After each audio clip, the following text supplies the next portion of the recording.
March 10th, 2005. Foley, Missouri. 13-year-old Bianca Piper is reported missing after her mother, Shannon Tanner, claims that she dropped her off on a rural road about a mile from the residence. According to Shannon, they had gotten into a dispute, so she followed the recommendation of a therapist and drove her daughter out there to take a walk in order to deal with her aggression, but Bianca never returned home. Since Bianca cannot be found, investigators are inclined to believe that she was abducted and became the victim of foul play, but she continues to remain a missing person. After that, the trail went cold.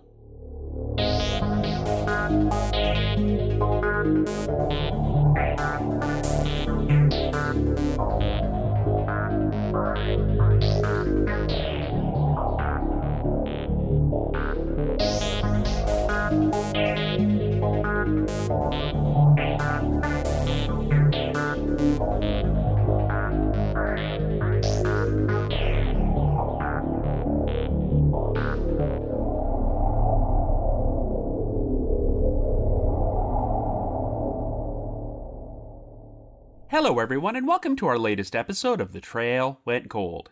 I'm your host Robin Warder, and today we're going to be exploring a missing persons case involving a 13-year-old girl, the 2005 disappearance of Bianca Piper. Over the years, I've received numerous requests to cover this one, as Bianca was a girl who constantly struggled with mental health issues, including ADHD and bipolar disorder. At the time she went missing, Bianca, her sisters, and her mother, Shannon Tanner, were living in a rural residence belonging to Shannon's boyfriend, and she had spent many years in counseling. Shannon claimed that one of her therapists had recommended that if Bianca ever acted out, a possible solution would be to drive her a distance away and allow Bianca to walk home alone in order to work off her aggression. On the night she went missing, Bianca and Shannon got into an argument, but since this unorthodox strategy had worked on one prior occasion, Shannon decided to drive her daughter about a mile down the road so she could walk back home and calm herself down. But Bianca never arrived, and after she was reported missing, a massive search effort failed to turn up any trace of her. Now, I'm sure some of you are already questioning Shannon's story, as leaving your child in a remote area to walk home alone does sound like a questionable way to deal with mental health issues.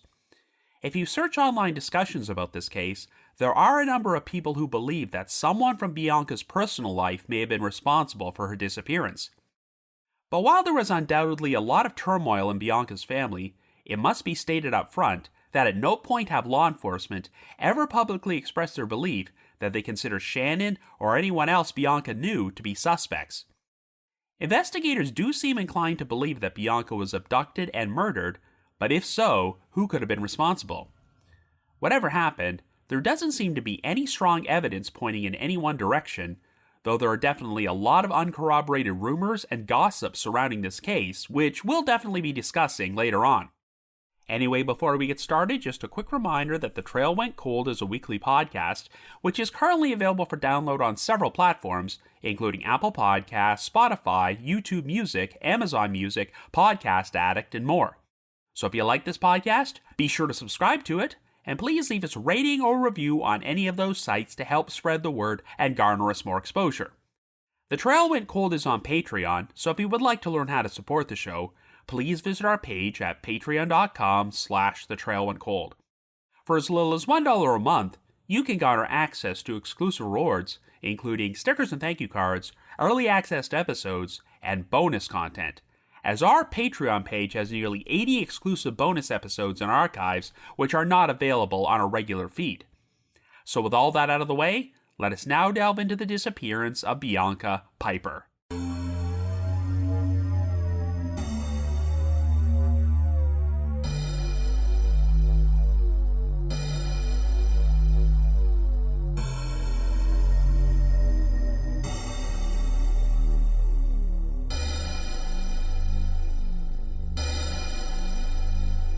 Our story begins in Missouri in 2005, and our central figure is 13-year-old Bianca Piper.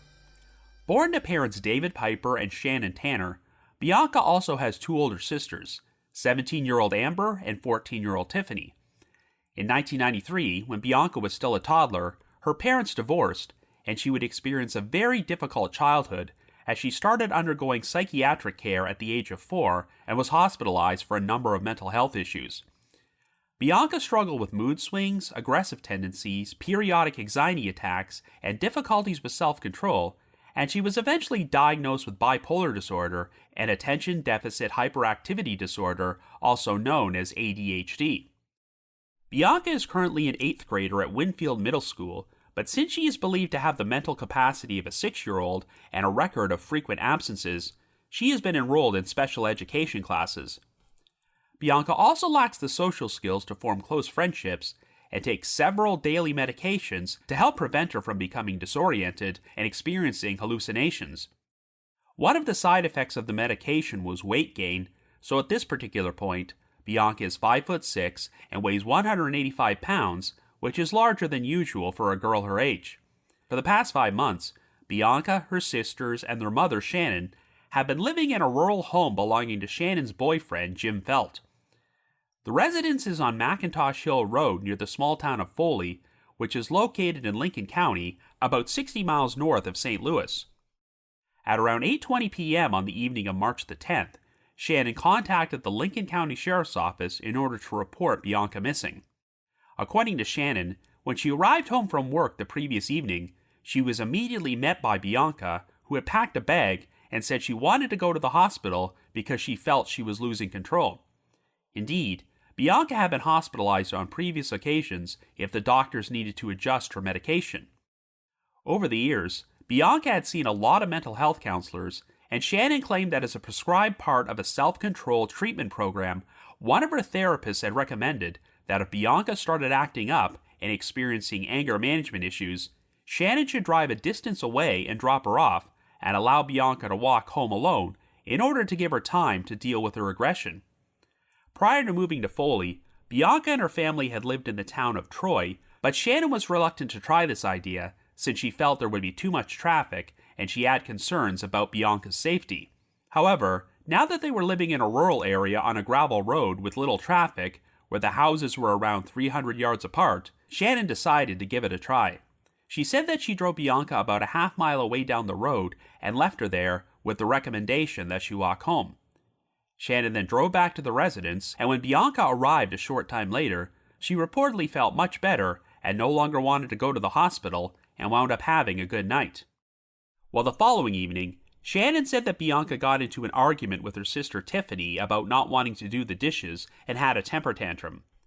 Since the strategy had worked so well the previous night, Shannon decided to drive Bianca down McIntosh Hill Road again, and this time, she dropped her off a full mile from her house at a spot near a bridge which ran over Upper Sandy Creek.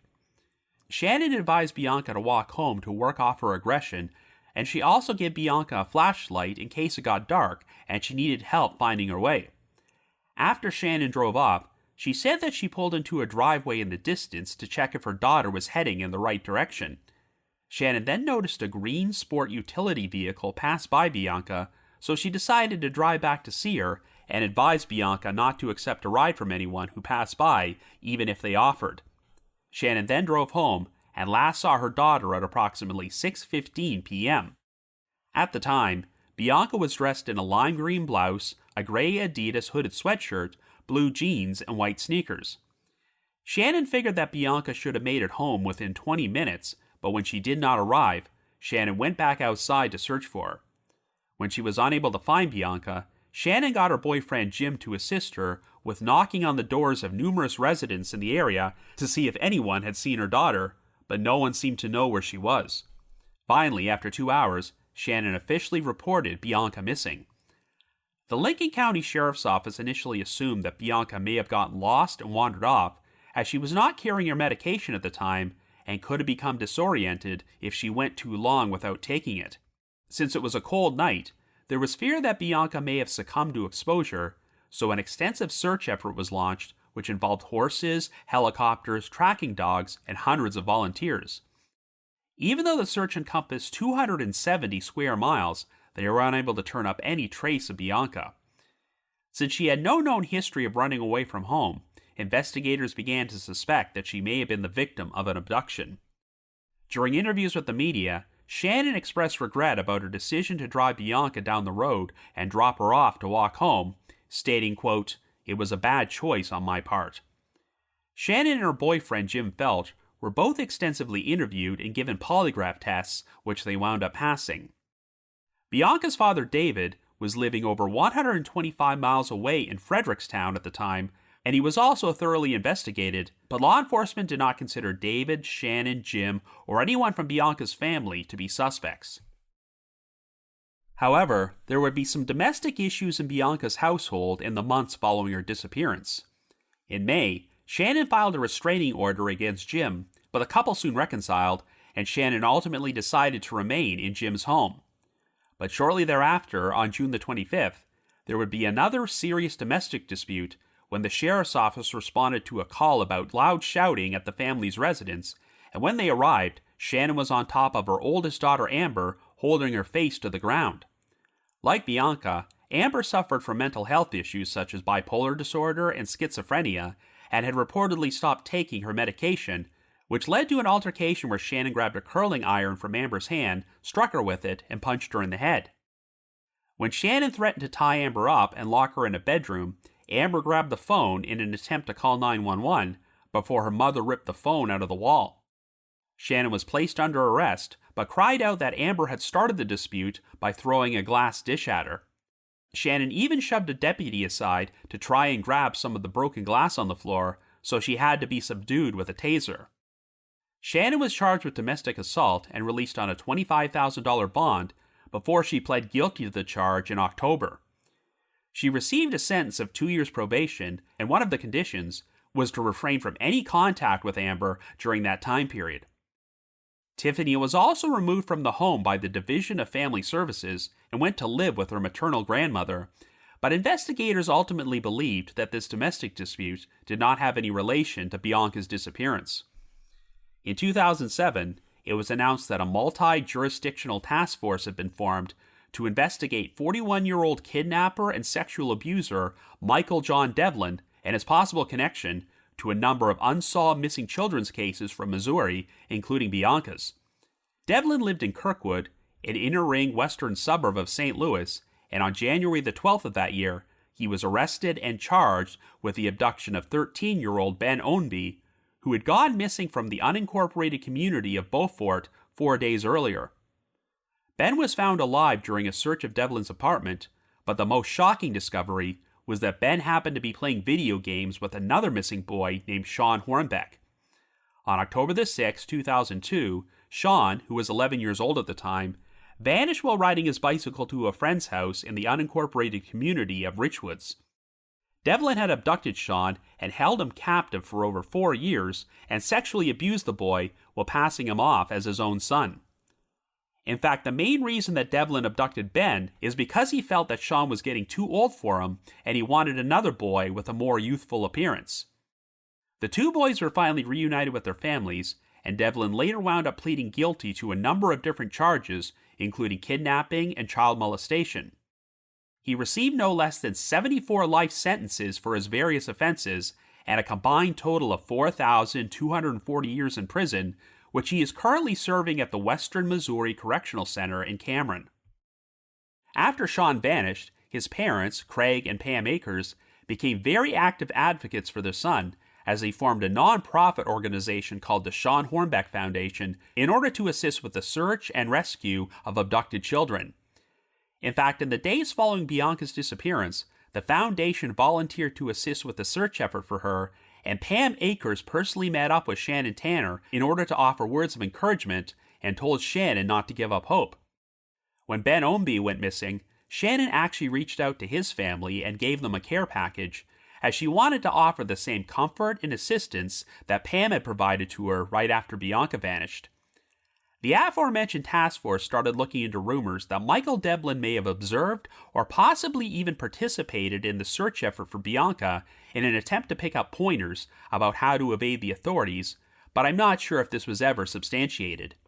By the end of 2007, the task force was dissolved, as no evidence could be found to link Devlin to Bianca's disappearance or any other unsolved missing children's cases. In spite of this, the alleged Devlin connection did bring Bianca's case back into the spotlight and helped generate some new tips and reported sightings of her. At one point, Bianca's family were asked to meet a young girl who had been spotted in a mall and was initially believed to be Bianca, but it turned out not to be her. Regardless, an outdoor advertising company called DDI Media offered to donate some billboard space for Bianca's case, and her photograph would be showcased on a number of billboards at various locations throughout Missouri.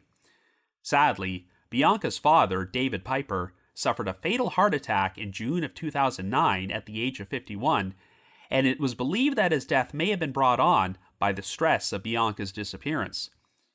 Shannon eventually left her former residence in Foley and moved into her own apartment in St. Charles with her daughter Tiffany, who had recently given birth to a baby daughter, Shannon's first grandchild. Every few years, Shannon would request that computerized age-enhanced photographs be produced for Bianca and circulated, but things eventually reached the point where Shannon found it too gut-wrenching to keep doing this, as these photos essentially forced her to watch her daughter grow up without Bianca actually being there. Well, in June of 2012, it was announced that Tiffany, who was 22 years old by this point, had been charged with being an accessory to the sexual trafficking of a child. A 33-year-old associate named Damon Day was charged with sexual trafficking of a child, as he and Tiffany had recruited a pair of 17-year-old girls to engage in sex acts with other men for money. The story goes that Damon and Tiffany provided these girls with a hotel room, condoms, marijuana, ads at an adult services website, and instructions for how to engage in sex work. Over the course of about 2 weeks, the girls reportedly performed various sex acts for between 10 to 20 men. After Damon agreed to plead guilty to the charges of promoting prostitution, marijuana possession, and marijuana distribution, he received a 5-year prison sentence. In September of 2014, Tiffany appeared in St. Charles County Circuit Court, and after she pleaded guilty to 2 counts of promoting prostitution, she was given a longer sentence of 8 years in prison.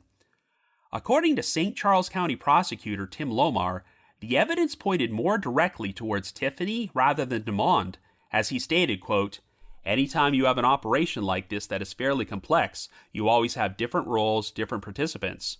Her role in this particular case, she was the enforcer, as he said. She is the person who made direct contact with the girls who were working with her as a prostitute. She made contact with the customers, so to speak, so she was definitely the face of the organization." End quote. Investigators do not seem to believe this whole situation had any connection to Bianca's disappearance, but while I'll go more into this angle in a little while, it was reported that Tiffany had previously been a victim of sex trafficking herself. I actually found Tiffany's profile at the Missouri State Highway Patrol Sex Offender Registry, and even though she received an 8-year prison sentence, her date of release was listed as June 1st, 2015. In fact, in March of 2018, Tiffany was interviewed for a 13-year anniversary article about Bianca's disappearance. She said that the last thing she said to her sister before she left their house and went missing was, quote, "Thanks a lot, I'm going to have to finish up your chores." It was also revealed that Tiffany was now the mother of 2 children, and she expressed her sadness that Bianca was no longer around to be an aunt to them. In February of 2023, it was announced that the Lincoln County Sheriff's Office had performed a new search of the property where Bianca had lived at the time she went missing, which involved draining a septic tank. But in the end, nothing of evidentiary value was found, so after nearly 20 years, Bianca continues to remain a missing person. So I guess you could say the trail went cold.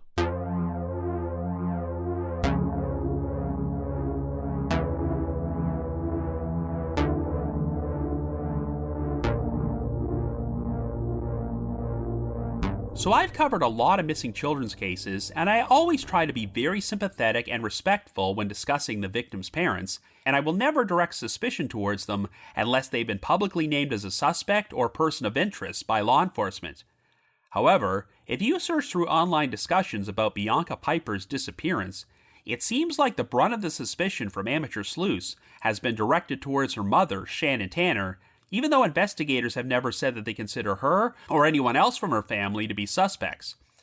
Mind you, they've technically never said that Shannon has been ruled out as a suspect, so for all we know, perhaps they've always had their own private suspicions about her, which they've never shared publicly due to lack of evidence. But at times, they have also expressed their belief that Bianca was the victim of an abduction, and that scenario is certainly not impossible. It's just that the circumstances of how Bianca went missing are so unusual that you can understand why some people are suspicious of Shannon's story. If she is telling the truth about what happened, you could question some of Shannon's decisions, but to be fair, she did openly admit to the press that she made what she referred to as a quote-unquote bad choice. But of course, in the months following Bianca's disappearance, Shannon filed a restraining order against her boyfriend and was charged with domestic assault for attacking her daughter Amber, and her other daughter Tiffany would go to prison for sex trafficking years later. I'll go more into this subject later on, but I have read some comments on Reddit from people who claim to be from the area where all this took place and say that the general consensus from local residents is that Shannon was responsible for what happened to Bianca. All that being said, if you search through all the media coverage of this case from the past 2 decades, Shannon does seem to have worked hard at spreading awareness about her daughter's disappearance by doing stuff like passing out flyers and holding vigils for Bianca. So even if she does have a lot of issues in her personal life, perhaps Shannon genuinely has no idea where Bianca is. Now, we know that Bianca had a very difficult childhood and struggled with mental health issues such as ADHD and bipolar disorder, and I will state right up front that I find the idea of dropping her off a mile away from her residence in order to walk home alone to be a very questionable strategy. The detail of Shannon giving Bianca a flashlight seems especially troubling because if it was about to become dark enough for her to need one, that's probably a sign that this whole idea could be unsafe. And while it's been reported that Bianca was wearing a hooded sweatshirt when she went missing, it does not sound like she was wearing a coat, even though it was March in rural Missouri and the weather would have been chilly. Shannon has always claimed that one of her therapists advised her to do this as a prescribed part of a self-control treatment program, and I would definitely love to know if law enforcement questioned this therapist to confirm if what Shannon said was true. But unfortunately, we don't have this information. However, I haven't seen investigators publicly question Shannon's story either, so I'm guessing that Bianca's therapist never flat out told them, no, we never said this, and we would never provide advice like that. If a therapist did provide this advice, that might sound pretty negligent, but mental health professionals are not infallible, and this was nearly 20 years ago, so there may not have been as much of an understanding about ADHD and bipolar disorder back then and the proper ways to treat it. The other possibility is that a therapist may have provided a variation of this advice, but Shannon misunderstood it. Perhaps they said it would be a good idea to have Bianca go out for a walk if she was acting up and needed to deal with her aggression, but Shannon should have watched over her while this was going on, rather than dropping her off about a mile from her residence and having her walk home alone. Whenever this case is discussed on Reddit or in internet forums, the majority consensus from online posters is that Shannon was a negligent mother at best and a complete liar at worst, but in her defense, most of the summaries out there do not provide the full context of how she supposedly arrived at her decision. She claimed that she was given this advice about taking Bianca out for a walk months earlier, but since they were living in the town of Troy at that time, Shannon had safety concerns about leaving Bianca to walk alone in a populated area with traffic. It was only after they moved out into a rural area that they decided to try this experiment, and this was when Bianca was in a bad place mentally and wanted to check into a hospital. Allowing Bianca to walk off her aggression supposedly calmed her down a lot the first time around, so that's why Shannon decided to try it again the following evening. Granted, I guess we can't be certain that Shannon's account is 100% true, but if it is, at least she did have some reasoning for her decision.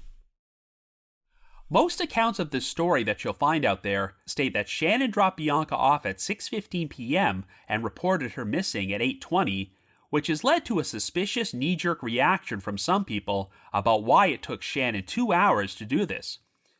But Shannon's official version of events is that she became concerned when Bianca failed to arrive home within 20 minutes, so she went out searching for her, and both she and her boyfriend Jim knocked on the doors of some of the nearby residents to check if they had seen Bianca before she contacted the Lincoln County Sheriff's Office.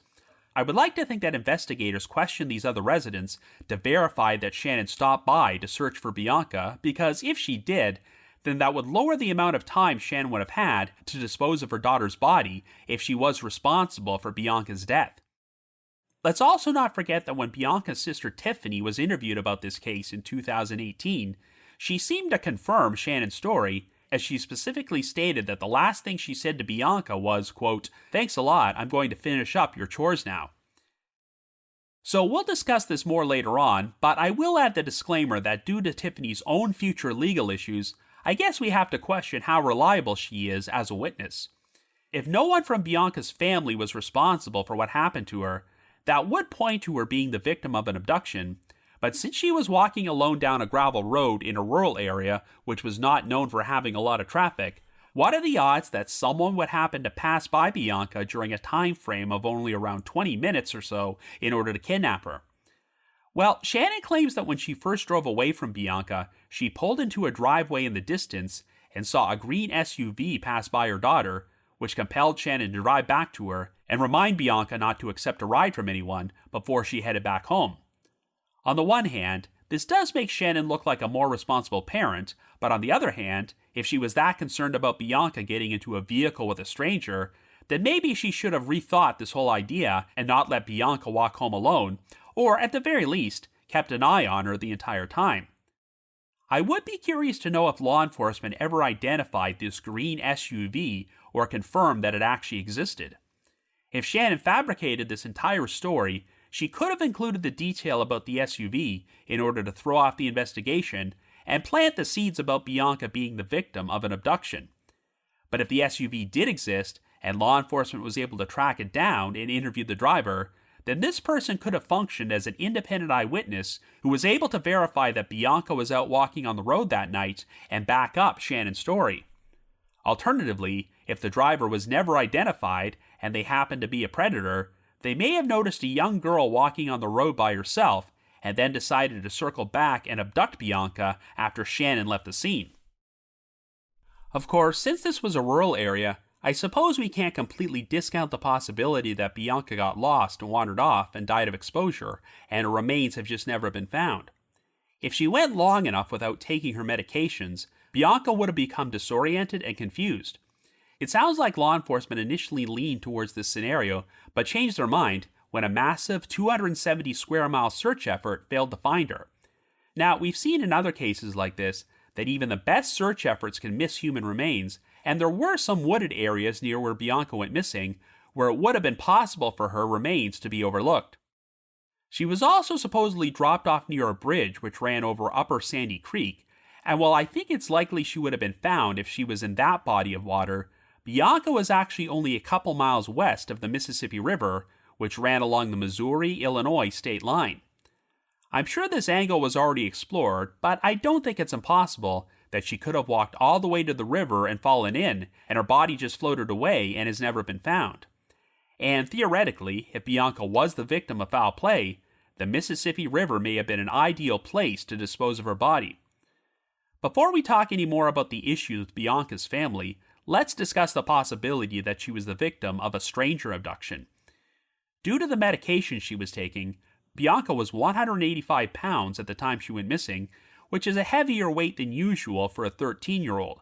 And while that might make her more difficult to handle than your average child, one possibility is that her abductor may not have even been aware that she was a child and mistook her for an adult woman from a distance. While no one has ever been named as a suspect or person of interest, investigators have looked at a couple of known sex offenders. One of them was Paul Stephen Smith, who served time in prison on a sodomy charge for sexually abusing a 10-year-old boy. In July of 2010, Smith made the news after abducting a 4-year-old girl named Alyssa Mayer from the front yard of her residence in Louisiana, Missouri. The following evening, Alyssa was dropped off unharmed at a car wash, and when Smith was linked to her kidnapping, police showed up at his residence in Hawk Point to question him. Smith responded by pulling out a gun and shooting himself in the head, and he later died after being taken to a hospital. It was reported that investigators were looking at potential connections between Smith and Bianca's case, as Hawk Point is located in Lincoln County, only 26 miles from Foley, and the town of Louisiana is only 35 miles away from Foley in adjacent Pike County. But in the end, I do not believe anything was ever found to link Smith to Bianca's disappearance. And of course, the other potential suspect was Michael Devlin, who was responsible for the kidnapping and sexual abuse of Sean Hornbeck and Ben Ownby, and lived in the suburb of Kirkwood, which was about 45 miles away from Foley. A multi-jurisdictional task force was formed to explore Devlin's potential involvement in some other unsolved missing children's cases from Missouri, including Bianca's. One of these cases was the disappearance of 9-year-old Scotty Kleeschild, who went missing on June 8, 1988 from St. Charles, which is just under 30 miles away from Foley, and he has still never been found. The other case was the unsolved disappearance of 11-year-old Arlen Henderson, who vanished from the town of Moscow Mills on July 25, 1991. Moscow Mills is also located in Lincoln County, only 17 miles from Foley, and Arlen Henderson's disappearance is such a complicated rabbit hole that I may wind up doing an entire Trail Went Cold episode on this case in the future. But in the end, Devlin was never linked to any other disappearances besides the abductions of Sean and Ben. One investigator stated that he was 99.9% certain that Devlin had nothing to do with Bianca's case, and I'm inclined to agree, as his known victims were boys, and there's no indication that he had any interest in abducting and abusing young girls. And while Devlin is undoubtedly a huge monster who greatly deserves his 4,240-year prison sentence, it has never been conclusively proven that he murdered anyone. If Bianca was the victim of an abduction, whoever did it managed to pull it off without leaving any evidence behind. There just wasn't much for investigators to work with, which probably explains why they decided to look into this Devlin angle. But if Bianca was not abducted, this opens up the question of whether she was harmed by anyone in her household. We don't know all that much about Bianca's late father, David Piper, and what sort of relationship he had with her, as he and Shannon divorced when Bianca was still a toddler. But since David was living 125 miles away in Fredericktown at the time his daughter went missing, it does not sound like he was considered to be a suspect. We also don't know all that much about Shannon's live-in boyfriend, Jim Felt, as Shannon and her children were living in his residence at the time Bianca went missing and had been there for around 5 months. The fact that Shannon filed a restraining order against Jim only 2 months after Bianca went missing is a red flag, though the couple soon reconciled. Shannon eventually moved into her own apartment in St. Charles, so I'm guessing that her relationship with Jim ultimately didn't work out. Sadly, there are many documented cases involving missing and murdered children where the parent's spouse was responsible or believed to be responsible, but investigators have never stated that they considered Jim to be a suspect. It's been reported that Shannon and Jim passed polygraphs, but of course, given how unreliable they are, I'm not going to use these polygraph results to clear them as suspects. But if they were both complicit in Bianca's disappearance, it seems unusual that they would both manage to successfully beat the polygraph. One of the most troubling pieces of evidence against Shannon is that she wound up being charged with domestic assault for a dispute with her oldest daughter Amber just over 4 months after Bianca went missing. Since Amber also struggled with bipolar disorder and had schizophrenia as well, it's not hard to imagine a scenario where Shannon could have had a similar confrontation with Bianca, which escalated into violence. While Shannon claimed that Amber started the whole thing, she did shove a deputy aside when she was being arrested and had to be subdued with a taser, which indicates that she could lose control under moments of great stress. One of the conditions of Shannon's 2-year probation was that she could not have any contact with Amber during that time period, but I have no idea how Amber is doing today or if she was able to rekindle her relationship with her mother.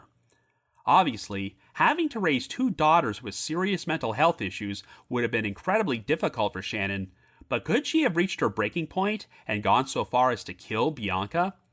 If this is what happened, it may not have been premeditated murder, but rather a crime of passion where Shannon lost her temper and killed Bianca in a fit of rage. And then there's the fact that Bianca's other sister, Tiffany, later wound up receiving an 8-year prison sentence for sex trafficking. When Tiffany was initially arrested alongside her older companion, Damon Day, he was the one charged with sex trafficking, while she was charged as an accessory, but judging from that quote I previously shared from St. Charles County Prosecutor Tim Lomar, it sounds like the authorities came to believe that Tiffany was actually the mastermind behind the operation, which is why she got a harsher sentence than Damon. On the surface, it might not seem like Tiffany's legal issues have any connection to Bianca's disappearance, but I bring it up because it's been implied that before she started trafficking other girls, Tiffany was a victim of trafficking herself. Tim Lomar told the press, quote, "That's what makes it difficult in this case. there's a spectrum in these cases where someone can go from victim to perp, and that's what we have in this case. At some point, she was no longer a victim in this case because she's perpetrated the same crimes that were perpetrated upon her." End quote. Lomar then said that he couldn't say who was responsible for trafficking Tiffany or who might have worked above her because she wouldn't tell them anything. I do know that Tiffany was released from prison in June of 2015, only about 9 months after she received that 8-year sentence, so it makes me wonder if someone took a sympathetic stance towards her because of past trauma or something and let her out early. Of course, all this talk about Tiffany being a victim of sex trafficking has led to speculation that perhaps Bianca's disappearance was the result of trafficking, and Shannon even acknowledged that possibility during an interview she gave shortly after Tiffany's arrest. Investigators have never given off any indication that they believe there was trafficking in Bianca's case, but I bring this up because there seem to be a lot of unconfirmed rumors involving Tiffany. If you search online, you'll find a couple of Reddit threads and blog posts about this case, which make mention of a strange incident involving a pond located on a property belonging to some neighbors who lived near Bianca's residence. The story goes that on the night Bianca went missing, these neighbors saw a white truck pull up by the lake for a minute or two before driving away, but they just figured it was someone turning around on the property and did not think it was significant. But a few years later, the neighbors were approached by Tiffany, who told them that her sister was in the pond, but even though they reported this information to law enforcement, nothing ever came of it, and the pond was not searched. Well, I have not seen this story about the pond and the white truck reported by any official media source, and tried to figure out where it came from, but eventually determined that it was originally shared on a thread about this case at the Topics forum. Topics shut down several years ago, but I was able to look at this old thread by using the Wayback Machine, and of course, it contains the story about the pond, as well as a number of other unverified rumors directing suspicion towards Bianca's family. I even came across a story about how girls would be held at Bianca's former residence against their will and tied up and abused and forced to have sex with men, and they were also warned that if they told the police about what happened, they would, quote-unquote, be killed like Bianca.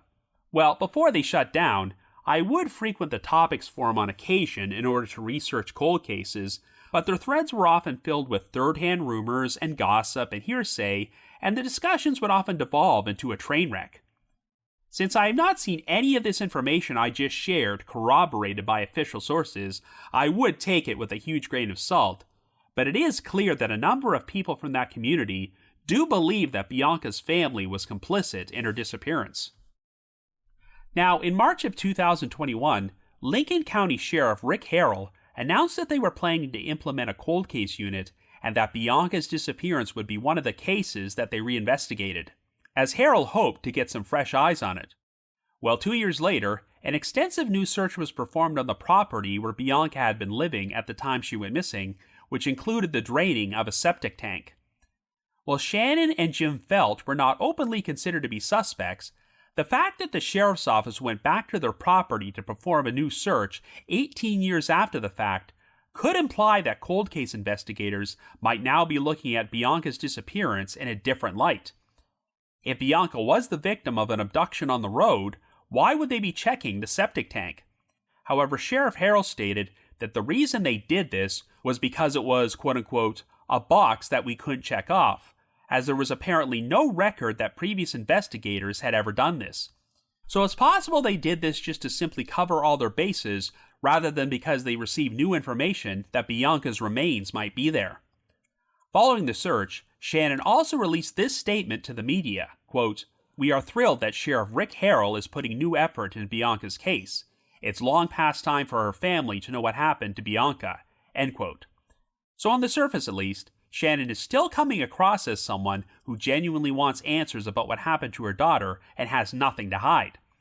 Look, I'm sure law enforcement has a lot more information about this case which they've never shared publicly, so either they know something which makes them certain that Shannon or anyone else from Bianca's family had nothing to do with her disappearance, or they have kept their suspicions private in order not to compromise the investigation. If Shannon was responsible, she certainly did an effective job at covering her tracks and disposing of Bianca's body, and keeping up the facade of being a devoted advocate for her daughter. For all we know, maybe she is telling the truth, and Bianca was the victim of an abduction after she was dropped off on the remote gravel road, which would be a very tragic ending for what had been a very difficult and tragic life. No matter who was responsible, if Shannon was the victim of foul play, I hope her remains can be recovered someday and we can finally learn the full truth about what happened to her. So, if you happen to have any information about the disappearance of Bianca Piper, please contact the Lincoln County Sheriff's Office at 636-528-8546. That's 636-528-8546. But if you just have your own thoughts about what happened, feel free to leave me a comment or send me an email to robin.warder@icloud.com. That's robin.warder@icloud.com. Another reminder that The Trail Went Cold is on Patreon, so please visit patreon.com/thetrailwentcold to learn how you can support our podcast and become eligible for some pretty neat rewards. Over the past 6 years, our Patreon page has released nearly 80 exclusive bonus episodes, which are all currently available in our archives for our patrons in tiers 2 and 3. This past month, I released a bonus episode about the mysterious story of John Doe number 24, a young deaf-mute man who was found wandering the streets of Illinois in 1945 and spent the next 48 years in various institutions without being identified. I've also dropped an exclusive bonus episode from my spin-off podcast, The Path Went Chilly, in which myself and my two co-hosts, Jules and Ashley, cover a bizarre missing persons case from Unsolved Mysteries, the 1998 disappearance of Leonard Derrickson. And for our patrons in Tier 3, I've recorded another new audio commentary track which can be played over a classic episode of Unsolved Mysteries, and we now have over 60 of these commentary tracks in archives. I'd also like to give a shout out to our most recent listeners who have signed up with us on Patreon these past few weeks, and they are Emma M., Laura H., Pink, Brett, Catherine K., Kat, and Jeffrey S. Thank you all so much for your support. But before we bring this episode to a close, I'd like to play a promo for another true crime podcast from Ireland, which I was recently introduced to at CrimeCon UK, Mortal Musings. Lads, do you enjoy getting traumatized on a weekly basis? Well, neither does my co-host Neil. People call me a victim more than a co-host. Anyway, welcome to the Mortal Musings podcast. I'm your host, Megan. Each week, we dive into some truly dark and disturbing cases. Do you ever find yourself listening to these horrific tales and saying to yourself, Huh? No. Huh? What the actual Why? Why did he do that? Solved it, mate. There's no need for that. They're just acting the Our episodes include cases of serial killers, the story of a socialite that was held captive for 25 years, prison riots, wrongful executions, and scandals in the death industry. At the end of each episode, we throw in a tale of oddity. Anything from medical mishaps to the real-life Weekend at Bernie's or Mike the Headless Chicken. New episodes every Wednesday. Available wherever you get your podcasts. And remember, here at the Mortal Musings podcast, we like to take the cases seriously, but not ourselves.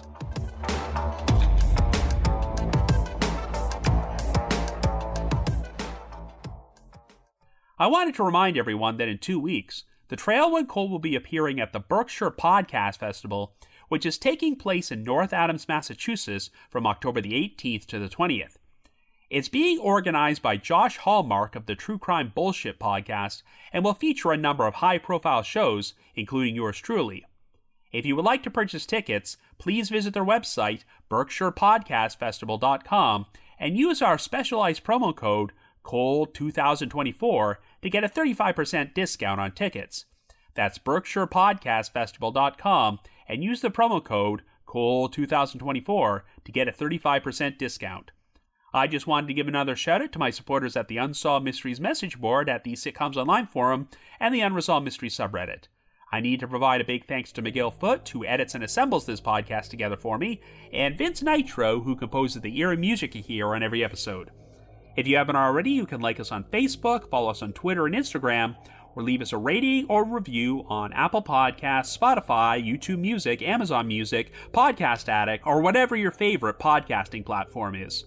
So have yourselves a great week and join us next Wednesday for another brand new episode of The Trail Went Cold.